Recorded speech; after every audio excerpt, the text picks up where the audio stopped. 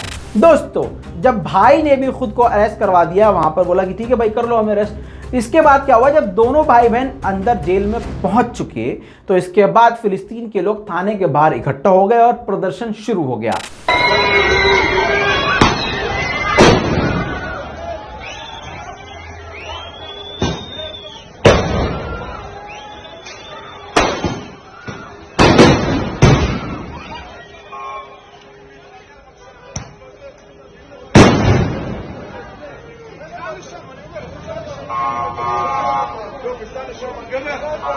अब और भी ज्यादा बवाल बनता और इंटरनेशनल लेवल पर फिर से इजराइल एक बार फिर जलील होता। इससे पहले ही लड़की को यानी मोना अल कुर्द को आजाद कर दिया, रिहा कर दिया। देखिए पहले तस्वीरें।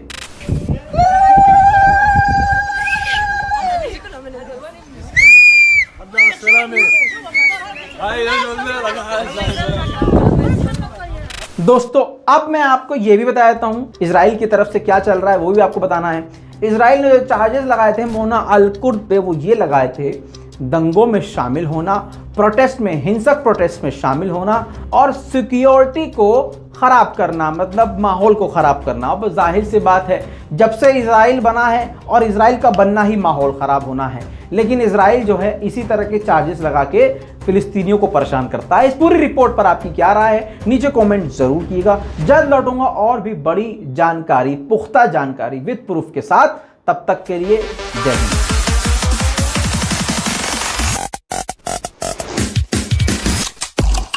तेरा बाप आया।